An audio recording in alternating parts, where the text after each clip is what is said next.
오늘 말씀 함께 보시겠습니다. 마태복음 8장 5절에서 13절입니다. 마태복음 8장 5절에서 13절 말씀입니다. 저와 한 절 한 절 교독하시겠습니다. 예수께서 가버나움에 들어가시니 한 백부장이 나와 간구하여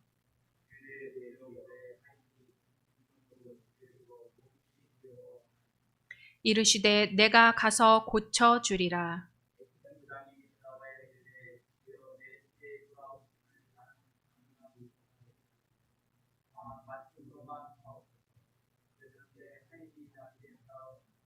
나도 남의 수하에 있는 사람이요 내 아래에도 군사가 있으니 이더러 가라 하면 가고 저더러 오라 하면 오고 내 종더러 이것을 하라 하면 하나이다.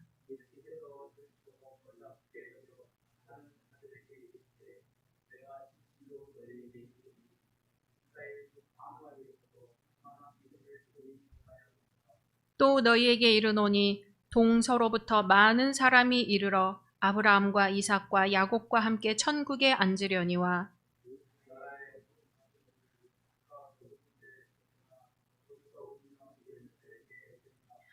다같이 예수께서 백부장에게 이르시되 가라 내 믿은 대로 될지어다 하시니 그 즉시 하인이 나으니라. 아멘. 다음은 갈라디아서입니다. 갈라디아서 2장 16절에서 21절 말씀입니다. 갈라디아서 2장 16절에서 21절 말씀까지 한 절 한 절 교독하시겠습니다. 사람이 의롭게 되는 것은 율법의 행위로 말미암음이 아니요 오직 예수 그리스도를 믿음으로 말미암는 줄 알므로 우리도 그리스도 예수를 믿나니 이는 우리가 율법의 행위로서가 아니고 그리스도를 믿음으로써 의롭다함을 얻으려 함이라. 율법의 행위로서는 의롭다함을 얻을 육체가 없느니라.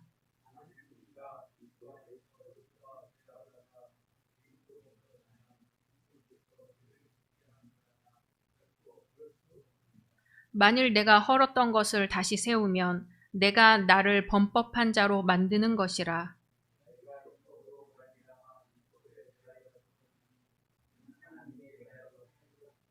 내가 그리스도와 함께 십자가에 못 박혔나니 그런즉 이제는 내가 사는 것이 아니요 오직 내 안에 그리스도께서 사시는 것이라. 이제 내가 육체 가운데 사는 것은 나를 사랑하사 나를 위하여 자기 자신을 버리신 하나님의 아들을 믿는 믿음 안에서 사는 것이라. 내가 하나님의 은혜를 패하지 아니하노니 만일 의롭게 되는 것이 율법으로 말미암으면 그리스도께서 헛되이 죽으셨느니라. 아멘.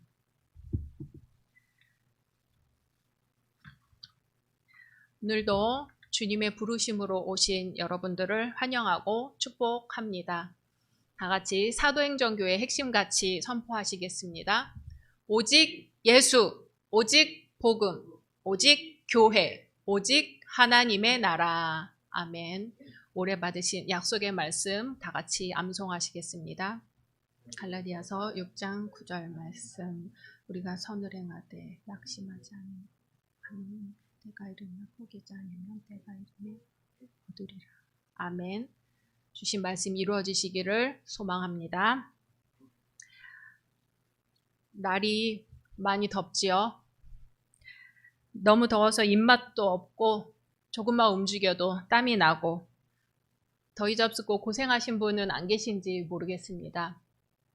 예전에는 이렇게 인사를 서로 나눴는데 요즘은 코로나 상황에서 안녕하면 그보다 더 좋은 안녕은 없는 것 같습니다. 세상을 살면서 우리는 여러 가지 일들을 겪고 살지요. 하지만 이러저러한 여러 일들에도 불구하고 우리는 믿음 때문에 이렇게 모였습니다.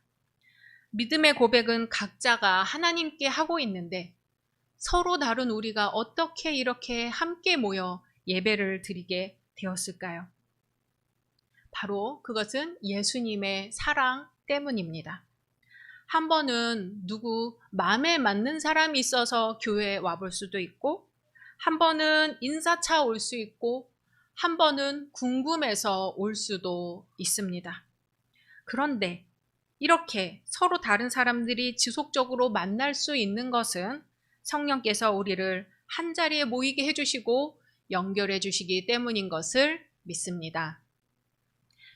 우리를 부르시는 하나님께 응답하며 이렇게 한자리에 모여 예배드리게 해주는 이 믿음이란 것이 뭘까요?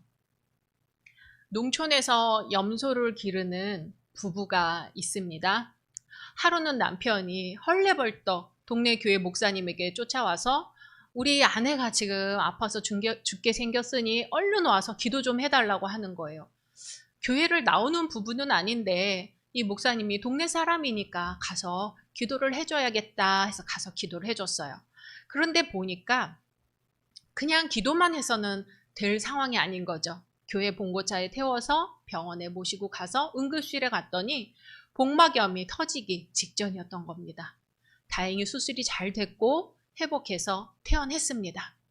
염소 장사를 하는 이 부부는 그때로부터 감사한 마음에 교회에 나오기 시작했어요. 한 2달쯤 지났을까? 교회 나오지 않는 거죠. 목사님이 무슨 일인가 싶어서 무슨 일이 있으십니까? 요즘 잘 보이지 않으시는 것 같습니다. 했더니 요즘 염소 장사가 한창이라 한가해지면 가서 믿어드릴게요 하는 거죠. 하나님이 부르셔서 응답한 믿음이 아니고 내가 하나님을 선택해서 믿어드리는 응답이었던 것입니다. 한 번은 저희 조카가 집에 와서 피아노를 치면서 찬양을 불러요. 우리 아까 불렀죠? 신실하게 진실하게 거룩하게 살게 하소서. 그러면서 고모, 신실하다는 게 뭐예요? 질문을 해요. 글쎄, 신실하다는 게 뭘까? 하고 있는데 옆에 계시던 아버지께서 믿을 신자에 열매 실자다. 그러니 믿음이 열매 맺는다는 뜻이다 하시는 거죠. 국어사전을 찾아봤더니 믿음직하고 충실함이라고 되어 있어요.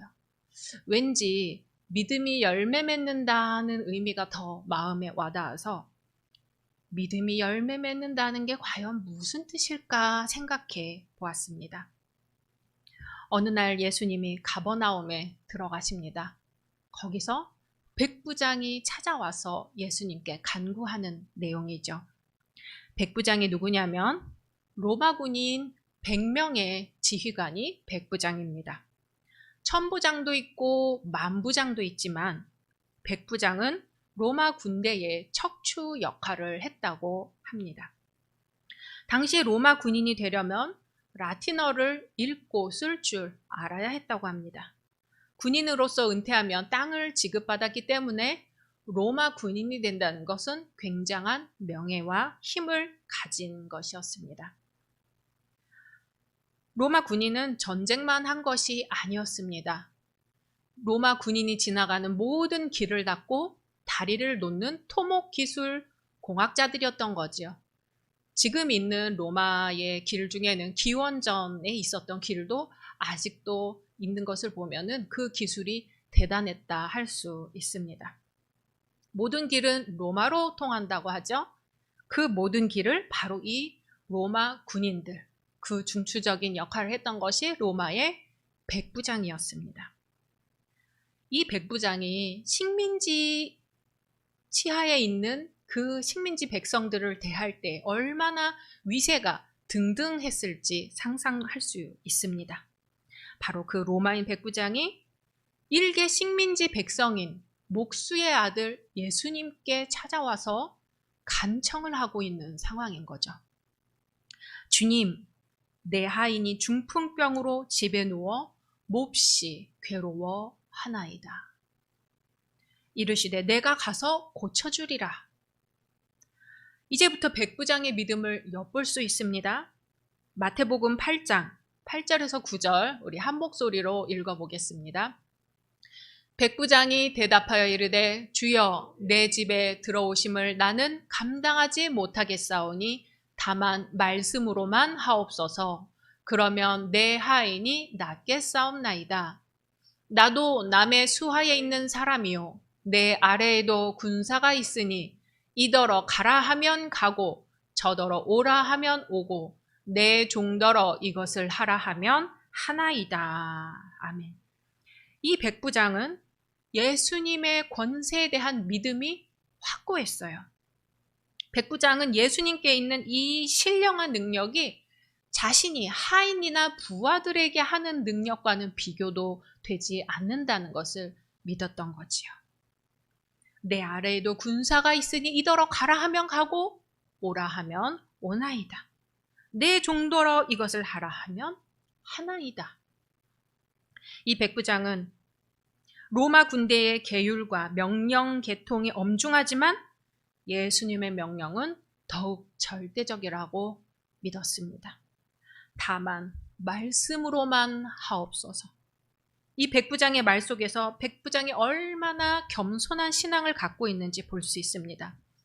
그리스도를 존경한 나머지 수고를 끼치지 않기를 바라고 또 자신은 그리스도를 받아들일 그런 자격이 없다고 여기기 때문에 그리스도께서 오시지 말기를 요청을 했던 것이죠.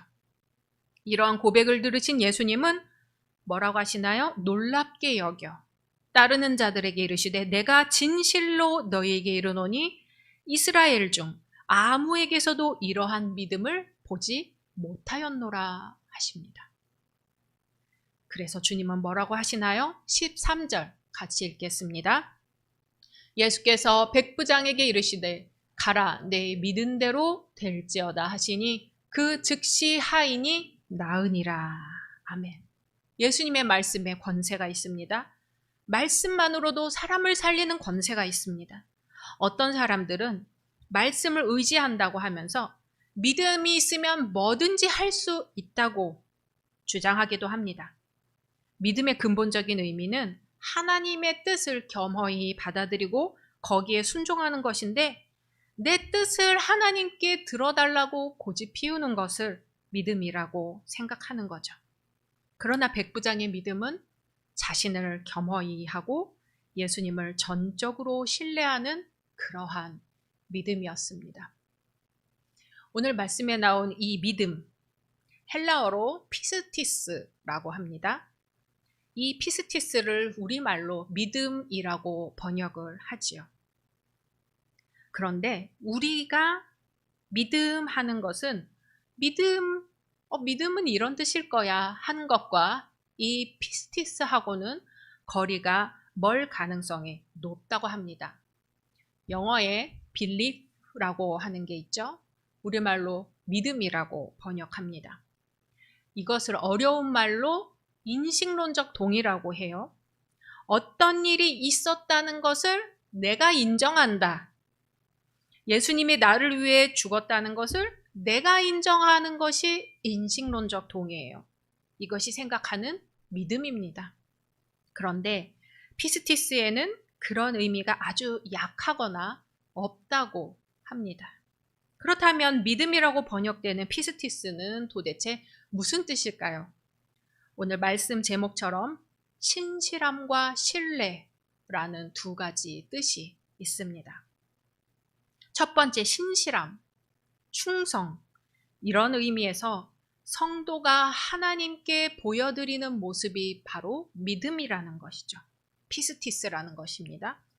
오늘 말씀 갈라디아서 2장 16절에 오직 예수 그리스도를 믿음으로 라고 되어 있어요.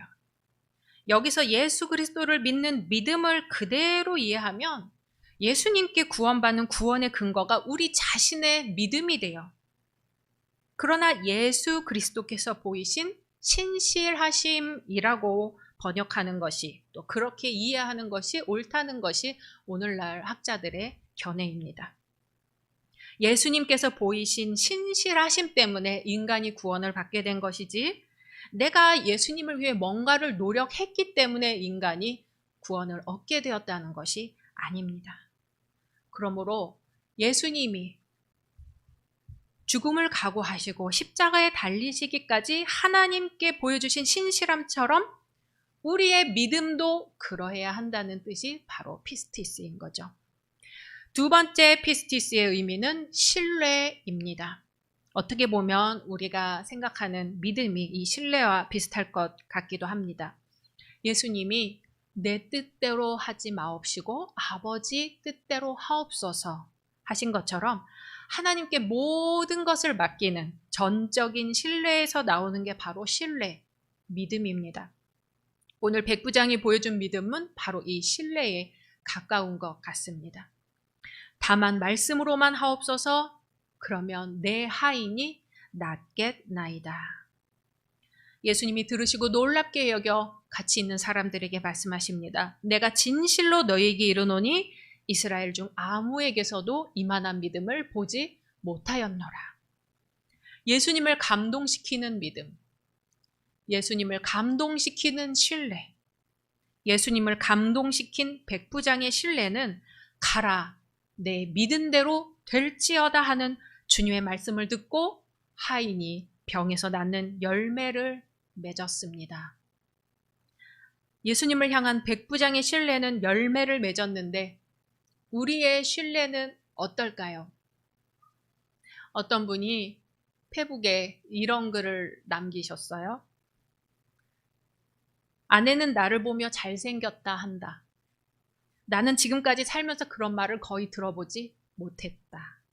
게다가 아내에게 못된 짓도 많이 했다. 그래서 말도 안 되는 소리라고 생각한다. 내가 믿는 건 나에게는 사실이 된다. 성령께서는 내 안에서 나를 보며 온전하고 순결하고 죄 없는 거룩한 하나님의 자녀라고 한다. 하지만 나는 지금까지 살면서 실패하고 죄를 짓고 더럽고 잔인한 내 마음을 숨길 수가 없다. 그래서 말도 안 되는 소리라고 한다. 내 안에 성령님의 말씀을 믿지 못하고 내 생각이 사실이라고 생각한다. 예수님, 아내의 말을 내 안에 성령의 말씀을 믿게 도와주시옵소서. 이런 글을 썼습니다. 저 역시 오래전 수요 성경 공부 시간에 말씀을 읽고 한 절 한 절 생각을 나누는 시간이 있었는데 제 차례가 되어서 이야기하는데 주님이 말씀하시는 것에 대해서 제 자신이 얼마나 신뢰하지 못하는지를 알고 깜짝 놀랐습니다. 주님은 너를 사랑한다고 말씀하시는데 저는 온갖 저의 부족함, 게으름, 재능 없음 등등을 주님 앞에 보란 듯이 내놓으며 저는 사랑받을 사람이 아닙니다 하고 있는 거예요. 주님은 그렇다 말씀하신데 저는 아닙니다 하고 우기고 있는 거죠. 주님을 신뢰한다는 것은 지금 있는 이 모습, 이대로의 자기 자신을 받아들이는 것부터가 시작입니다. 그리고 그런 모습을 주님께서 있는 그대로 받아주신다는 것을 믿는 것입니다. 또한 다른 이의 모습도 있는 그대로 나와 생각이 같든지 다르든지 나를 아프게 하는 사람들까지를 포함해서 받아들이는 것이 바로 믿음의 시작인 것입니다. 예수님은 가장 낮은 자리에 오셔서 모든 이들을 받아주시는 친실함을 우리에게 보여주셨습니다. 그 사랑을 통해 우리가 서로가 서로에게 받아들여질 수 있습니다. 그렇게 서로를 받아들이는 마음이 더 커져서 더 큰 사랑을 이루고 그 더 큰 사랑은 모든 죽어가는 것에 생명이 전해지기까지 사랑은 계속해서 커질 것이라는 이 신뢰. 그것이 주님이 우리에게 보여주신 신실함이고 우리가 주님께 드릴 수 있는 우리의 믿음입니다. 하루는 사도 바울이 예루살렘으로 가서 예수님의 제자였던 사도들과 회의를 합니다. 예루살렘 회의, 예루살렘 공의회라고 하지요. 이 회의에서 중요한 것들이 결정이 됩니다. 가장 중요한 것은 예루살렘 교회 지도자들이 사도 바울이 이방인들에게 복음 전하는 것을 인정했다는 것이고 사도 바울을 사도로서 인정을 했다는 것입니다. 그래서 이제 더 이상 유대인의 율법에 따라 유대인과 이방인을 나눌 필요가 없고 믿음 안에서 유대인과 이방인은 하나가 되었음을 선언하게 된 것이죠. 그러다 이 예루살렘 회의와 비슷한 시기에 안디옥 사건이라는 것이 벌어집니다. 안디옥은 지금 시리아 땅이고 스데반 집사의 순교 이후 성도들이 흩어졌을 때 가장 힘이 있었던 교회입니다. 안디옥은 로마에서 세 번째로 큰 도시였어요. 바로 그곳 안디옥 교회에서 오늘 일이 일어난 거죠. 베드로가 예루살렘 회의의 결정과 같이 이방인과 함께 식사를 하는 중이었어요. 당시 유대인은 이방인과 함께 식사를 할 수 없다는 유대인 규정을 깨고 식사를 하고 있었던 거죠. 식탁 교제는 곧 예배입니다. 그래서 이방인과 함께 예배드리고 이방인과 함께 식탁 교제를 나누는 것이 아무 문제가 없었어요. 그런데 이때 사도 야고보에게서 온 사람들이 들어오자 베드로가 이방인들하고 같이 밥을 먹다가 일어나서 쓱 아닌 척을 하게 된 것이죠. 이것을 두고 바울이 베드로를 책망하는 사건이 바로 안디옥 사건입니다. 야고보는 강경 유대파예요. 유대파 기독교인이 있고 이방인인데 예수님을 믿어서 이방인 유대인인 거죠. 헬라인이면서 그리스도인이 되면 이제 헬라파 그리스도인이 되는 거죠. 야고보는 강경 유대파인데 야고보가 사람들을 보내서 베드로에게 암묵적인 메시지를 보내는 거죠. 이방인들이 유대인처럼 생활하지 않아도 된다고 해서 그것이 결코 유대인들이 이방인처럼 자유롭게 생활해서 된다는 것은 아니요. 그래서 베드로는 그동안 이방인 신자들과 예배드리고 규칙적으로 식사를 나누던 것에서 생활 방식을 바꾸고 이 복음의 진리를 외면하기에 이른 것입니다. 베드로가 누군가요? 예수님의 수제자지요. 예루살렘 교회는 물론 대부분의 그리스도인들에게 인정받는 지도적인 인물이었어요. 베드로를 통해 하나님의 능력이 많이 나타났어요. 40년 된 안진뱅이를 일으켰어요. 8년 동안 침상에 누워있던 애니아를 일으켜 세웠습니다. 그리고 죽은 도르가가 베드로의 기도로 살아나는 역사가 일어났습니다. 그뿐 아니라 가룟 유다 대신 사도를 뽑을 때도 베드로가 주도적인 역할을 했습니다. 사도 바울과는 비교도 할 수 없는 많은 능력이 나타났던 이 베드로에게 설사 어떤 허물이 발견됐다 할지라도 공개적인 장소에서 책망하는 일은 정말 쉬운 일이 아니었습니다. 하지만 바울이 단호하게 말하죠. 내가 유대인으로서 이방인을 따르고 유대인답게 살지 아니하면서 어찌하여 억지로 이방인을 유대인답게 하려 하느냐. 복음에 위배되는 것은 그 어떤 것도 타협의 여지가 없다는 선언을 한 거죠. 베드로에게 또 어떤 일이 있었어요? 이방인 고넬료를 회개시키는, 그 가정을 구원시키는 일을 했지요. 하늘에서 하나님이 환상 중에 보여주세요. 유대인은 먹지 말라고 하는 음식이 내려왔습니다. 하나님이 먹으라 하시죠. 베드로는 저는 이렇게 속된 것을 먹을 수가 없습니다. 그랬더니 하나님께서 내가 깨끗하다 한 것을 네가 속되다고 하느냐? 먹으라 하셨습니다. 그 일로 고넬료, 이방인 고넬료의 가정을 베드로를 통해 하나님이 구원시키셨지요. 베드로는 몸소 이것을 체험한 사람입니다. 그런데 어떻게 된 일인지 이방인과 식사 중에 야고보 사람들이 들어오자 눈치를 보고 쓱 일어나 버린 거예요. 베드로의 실수는 베드로의 실수에서 끝나지 않았어요. 같이 식사하던 다른 유대인들은 물론 율법주의를 반대하던 바나바까지도 그들과 행동을 같이 했어요. 베드로의 실수가 순식간에 그곳에 모인 모든 사람들까지 실수하게 만든 거지요. 한 사람의 지도자의 영향이 이렇게 큽니다. 안디옥 사건이 기록된 갈라디아서는 갈라디아 교회에 보내는 사도 바울의 편지입니다. 당시 갈라디아 교회는 율법주의로 인해 교회가 와해 위기에 처해 있었어요. 그래서 복음이 무엇인지에 대해서 강조하고 또 강조하면서 갈라디아 교회가 거짓 교사들의 꾀임에 빠지지 않게 하는 것이 가장 큰 숙제였습니다. 단순히 식사 중에 일어난 베드로 한 사람의 실수가 아니라 이방인 선교 전체에 영향을 줄 수 있는 중대한 일이었던 것입니다.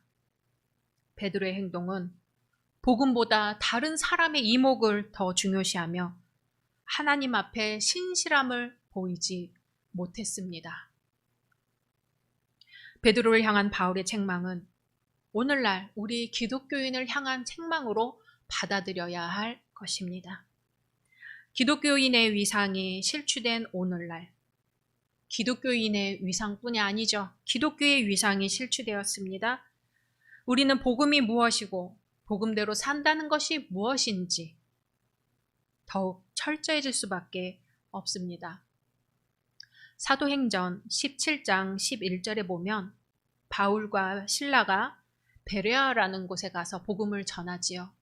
베레아 사람들이 말씀을 듣더니 과연 말씀이 그러한가 하여 날마다 성경을 상고했다 전해집니다.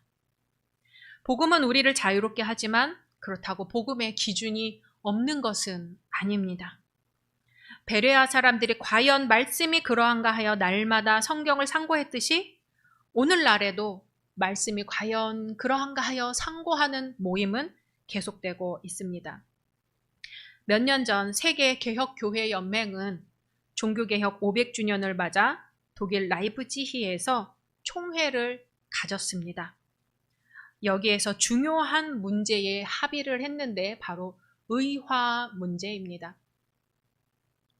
의화가 뭐냐면 그리스도인이 구원을 받을 수 있는 기준에 관한 것이었어요. 1517년 루터가 종교개혁을 할 당시에 가톨릭은 그리스도인은 자신의 믿음과 실천으로 구원을 받는다고 주장을 했고 루터는 오직 믿음으로 라고 주장을 했죠. 그 이후 가톨릭과 개신교가 둘로 갈라지게 되었습니다. 그런데 이번 세계개혁교회 연맹 총회에서는 가톨릭과 이번에 합동선언을 하게 된 것이지요. 어떻게 결정이 되었냐면 의화는 오로지 은총에 의해서만, 오직 신앙에 의해서만 발생하고 인간은 행위와 상관없이 의화된다고 설명합니다. 그리고 실천에 관해서는 은총을 헛되게 하지 않고 그 안에서 사는 것이 의화된 이들의 책무라고 하는 것이죠. 우리가 구원을 받는 건 전적으로 하나님의 은혜지 우리의 실천 때문이 아니라는 것입니다. 다만 실천은 의화된 우리 백성들의 기독교인들의 의무요 책임이라는 것입니다. 바울과 예수님의 제자들이 참석했던 예루살렘 공의회가 복음이 무엇인지 서로 확인하고 선교하는 데 있어 일치를 이루어 나갔던 것처럼 2000년 후 개신교와 가톨릭 등 다양한 민족과 나라와 교단을 넘어서 복음이 무엇인지 질문하고 과연 그러한가 성경을 상고하며 일치를 이루어 나가고 있습니다. 우리의 믿음은 성경에 나온 대로 과연 그러한가요? 예수님은 가장 낮은 자리에 내려오셔서 모든 이들을 받아주시는 신실함을 보여주셨습니다. 그리고 이제는 우리가 가정에서, 교회에서, 사회에서 서로가 서로를 받아들이며 주님의 더 큰 사랑으로 나아가기를 원하십니다. 이 세상의 모든 죽어가는 것들의 생명이 전해지기까지 한 사람도 빠짐없이 다 받아들여지기까지 그 사랑을 전하라고 말씀하십니다. 그 길에서 주님은 떠나지 않고 함께 하시며 늘 우리를 보호하시고 지키신다는 그 사랑을 우리가 신뢰하기를 원하십니다. 그것이 주님이 우리에게 보여주신 믿음이고 우리가 주님께 드릴 수 있는 우리의 믿음입니다. 주님의 말씀입니다. 가라, 내 믿은 대로 될지어다. 아멘.